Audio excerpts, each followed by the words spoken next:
কিমান সাইজৰ কিনিব কিমান ওয়েটৰ কিনিব বা কি কাঠেৰে বনালে বেছি ভাল হয়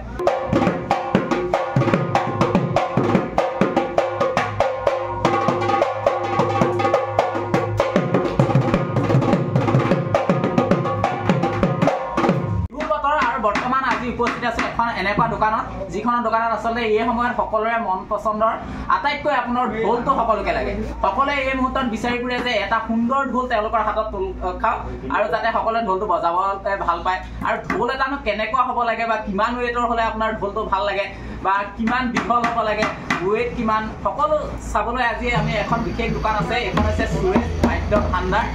তিয়কৰ জগদুৱাৰ তিনিআলিত অৱস্থিত আৰু খুব এজন ভাল মানে এই বাদ্য যন্ত্ৰখিনি বনোৱাৰ ক্ষেত্ৰত এজন শিল্পী আৰু লগতে আজি আমাৰ লগত মোৰ সৌভাগ্য যে মোৰ লগতে আছে এজন প্ৰাকৈত ঢুলীয়া দেৱজিতা আছে আৰু সেইকাৰণে তেওঁৰ পৰা আমি সকলো কথা জানিম আৰু ঢোলটোৰ বিষয়ে বিশেষকৈ জানিম কাৰণ ঢোলটো আমাৰ অসমীয়াৰ সম্পদ এই ঢোলটোৰ বিষয়ে জনাটো আমাৰ নৱপ্ৰজন্মৰ প্ৰয়োজন আছে ঢোল কেনেকুৱা হ'ব লাগে তালি পাতলিটো কি চালেৰে বনালে ভাল হয় বা এইফালে যিটো কোবনি চাইড আছে কোবনি চাইডটো কিমান হ'ব লাগে বহুতে ঢোল কিনে কিন্তু ঢোলটো কিমান সাইজৰ কিনিব কিমান ওয়েটৰ কিনিব বা কি কাঠেৰে বনালে বেছি ভাল হয় বা ইয়াৰ যিটো পেট অংশ আছে এইটো কিমান হ'ব লাগে সকলোখিনি চাই পেলাই আজি ভিডিঅ'টো শেষলৈকে চাব আপোনালোকে যদি দেৱজিত ব্ৰক এতিয়ালৈকে ফ'ল' কৰা নাই তেতিয়াহ'লে প্ৰথমতে পেজখন ফ'ল' কৰি ল'ব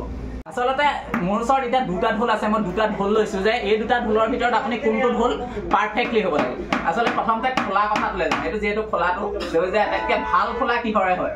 কঁঠালৰ হাড়ৰ হ'ব লাগে কঁঠালৰ হাড়ৰ যদি হয় তেতিয়াহ'লে খোলাটো আটাইতকৈ ভাল হয় আৰু এটা ঢোল যিহেতু এইটো এটা ঢোল এইটো এটা ঢোল এই দুইটা ঢোলৰ কিন্তু কোৱালিটি আচলতে আমি কোৱালিটি নহয় যিটো চাপৰ বা স্নেহ হ'ব যিটো মাত হ'ব সেইটো বেলেগ বেলেগ ধৰণৰ হ'ব কোনটো ঢোলৰ মাত কেনেকুৱা হ'ব বা এই তালিখন কিমান হ'ব লাগে ইয়াৰ মানে যিটো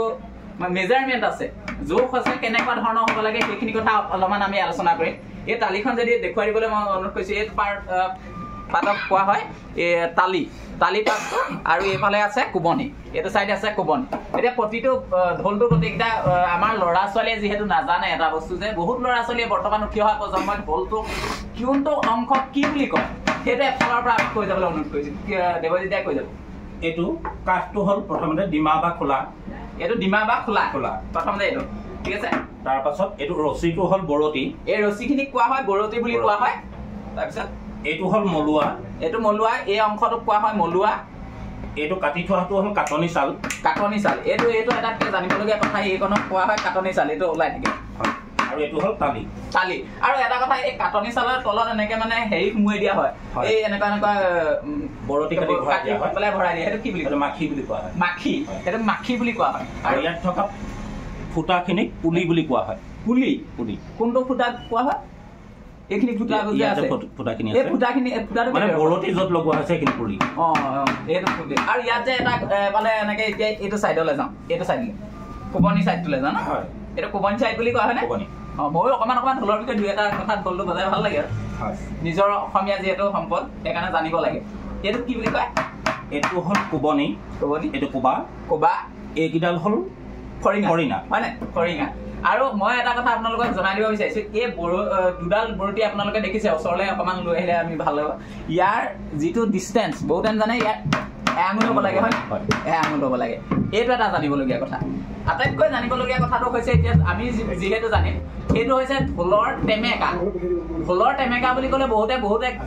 যিহেতু বিহু ফাংচন হৈ থাকে এই ঢোলৰ টেমেকা বুলি ক'লে কি বুজি নাপায় আচলতে আজিকালি ঢোলৰ টেমেকা নাই আগতে মানুহে কি কৰিছিলে এই ঢোলটোৰ ওপৰতে এই ঢোলটো যিটো আছে ইয়াৰ ওপৰতে দুডাল বাঁহৰ মাৰি লগাই লৈছিলে দুডাল এইকাৰণে লগাই লৈছিলে যাতে এডাল মাৰি যদি থাকে ইয়াত আচলতে টক কৰোঁতে যাতে এই খোলাটোৱে কষ্ট নাপায় তেতিয়া সেই ওপৰৰ মাৰি দুডালত পৰে আৰু সেই মাৰি দুডালক কোৱা হয় টেমেকা আজিকালি এইটো নলগোৱা হৈ গ'ল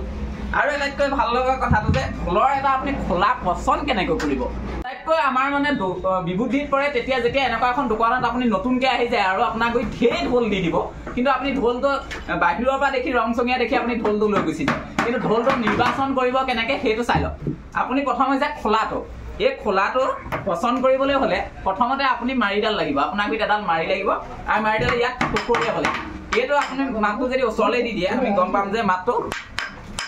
এইটো মাত আৰু সেইটো অকণমান দেৱজিতাই হেৰি কৰি দিয়কচোন ইয়াৰ মাত বেলেগ এইটো অকণমান লোহাৰত মৰা লিখা লাগিছে আকৌ এখন মাৰি ইয়াৰ মাতটো কিন্তু ইয়াৰ তাৰ লগত নাই মিলা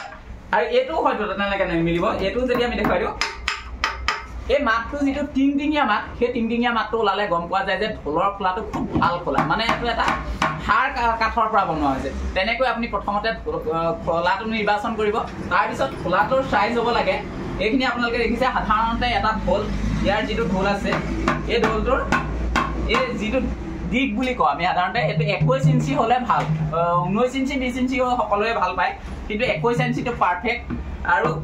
এই যিটো কোমনি সাইড আছে আৰু তালি সাইড আছে এই তালি সাইডটো এইটো মলুৱা বুলি কয় না মলুৱা থাকিলে 9 ইঞ্চি আৰু এই মলুৱাৰ পৰা বাহিৰত ইয়াত 8 ইঞ্চি হ'ব লাগে এইটো হৈছে তালিৰ জোখ আৰু এইফালে যদি আমি কোমনি সাইডটোলৈ যাওঁ এইটো কোমনি সাইড এই কোমনি সাইডটো 7 ইঞ্চি হ'ব লাগে তেতিয়া এটা পাৰফেক্ট ঢোল আপুনি আপোনাৰ হাতত পাব ইয়াতকৈ আটাইতকৈ ইম্পৰ্টেণ্ট কথা যে এতিয়া ঢোলৰ চাল কেনেকুৱা লগাব চালখন দেখি আপুনি চিনি পাব লাগিব যে এই চালখনে আপোনাৰ ঢোলটোৰ মাতটো আটাইতকৈ সুন্দৰকৈ দিয়ে নে নিদিয়ে চাল নিৰ্বাচন কৰোঁতে আচলতে আপোনালোকক এনেকুৱা যদি দোকানলৈ লৈ যায় আপোনাক হয়তো বেলেগ এখন চালো দি দিব পাৰে তেতিয়াহ'লে আপুনি চাব কেনেকৈ সেই শ্বৰ্ট টেকনিকটো মই শিকাই দিম ৰ'ব এতিয়া মোৰ লগত আছে যিজন আচলতে এই যিখন দোকান ঢোলৰ দোকান তেখেত যিজন অ'নাৰ তেখেত আছে আজি কিমান বছৰ ধৰি পেলাই ঢোলৰ লগত জড়িত হৈ আছে ঢোলৰ লগত জড়িত মই আজি মোটামুটি 30 বছৰ 35 বছৰৰ পৰা লাগি আছো 35-30 বছৰ অভিজ্ঞতা থকা এজন ব্যক্তি তেখেতে আচলতে ঢোল খোল নেগেৰা এইখিনি বজাই তেখেতৰ জীৱনটো নিৰ্বাহ কৰি আছে সেইকাৰণে এনেকুৱা এজন এক্সপিৰিয়েঞ্চ মানুহৰ পৰা আমি জানিম যে তালিটো কেনে কি চালৰ দিয়া হয় আৰু যিটো কোবনি চালটো কিবা দিয়া হয় তালি চালটো দিয়া হয় আপোনাৰ চেউৰি গুৰু আৰু কোবনি দিয়া হয় আপোনাৰ ধৰক গাই গুৰু বা মধ্যম সাজৰ আতল হয় আৰ বড়টো আপোনাৰ বুঢ়া গৰু দিব লাগে বুঢ়া গৰুৰ বৰতি আৰু এইফালে গাই গৰু আৰু এইফালে চেউৰি গৰু এইফালে চেউৰি চালখন আচলতে কিহৰ ল'ব লাগে আটাইতকৈ বেষ্ট চাল পাবলৈ হ'লে কিহৰ পাব বেষ্ট চাল তেতিয়া ধৰক আৰু গৰুটো গোটেই গাটোতে চাল থাকে থাকে এটা আমাৰ মিলাই দিব লাগে বস্তু কাঠৰ লগতে আপোনালোকে এটা বস্তু চাই যাব যে যেতিয়া আপুনি ঢোলটা কিনিব তেতিয়া লক্ষ্য কৰিব যে আপোনাৰ ঢোলটোৰ যাতে তালিৰ যিহেতু তালিখনতে মেইন ৰগৰে চগৰে গোটেই তালিখনতে আছে সেইকাৰণে তালিখনৰ চালটো গৰুৰ পেটৰ হ'লে ভাল হয় আৰু পেটৰ কেনেকৈ চিনি পাব সেইটো মই আপোনালোকক দেখাইছোঁ চাওক এইটো এটা ঢোল এইফালে অকণমান জুম কৰি দিয়া ইয়াত আপোনালোকে হীৰা আগতে দেখিব দেখিছেনে জুম কৰি দিয়া অলপ ওচৰলৈ হীৰা আগতে আছেনে এইবোৰ আছে আমাৰ যেনেকৈ শিৰবোৰ আছে পেটৰ অংশটো পাতলা হোৱাৰ কাৰণে শিৰবোৰ ওলাই থাকে আৰু এইটোৱে হৈছে ঢোলৰ চালখন নিৰ্বাচন কৰা আটাইতকৈ ভাল কথা যে কেনেকৈ আপুনি চাব পাতলা হ'ব এখন সেইকাৰণে আপোনালোকক এইটো টেকনিকো শিকাই দিছোঁ যে ঢোল এটা ল'বলৈ কেনেকৈ চাউনি দিওঁতে নহ'লে আপোনালোকক হয়তো পিক মাৰি থৈ দিব এই অংশটো আমাৰ সকলোৱে চিনি পায় ৰছীডাল লগাই থৈ দিয়ে সেইখনক কি বুলি কয় কৈ দিব এইডাল হ'ল টিকনি কণাই জৰি এইটো জানিবলগীয়া কথা কণাই জৰি বুলি বহুত প্ৰশ্ন আহিব পাৰে যে ঢোলৰ কণাই জৰি বুলি কোন কয় যোনকণত মানে লাগি থাকে আৰু এইডাল সাধাৰণতে কিহৰ লগোৱা হয় বহুতে আমি দেখোঁ যে টঙালিখন লগাই লয়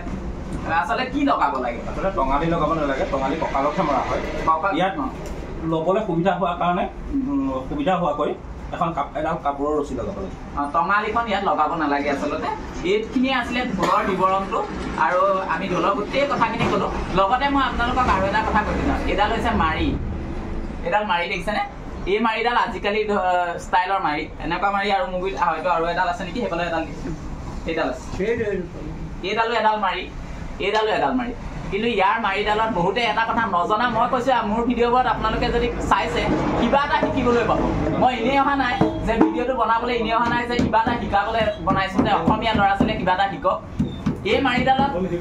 আচলতে এইটো দেখিছেনে নাকতি নাই দেখিছেনে আগতে বিহু নামত গাইছিলে যে ঢোলে ভালে কৰি বাবি ঐ ঢুলীয়া ঢোলে ভালে কৰি বাবি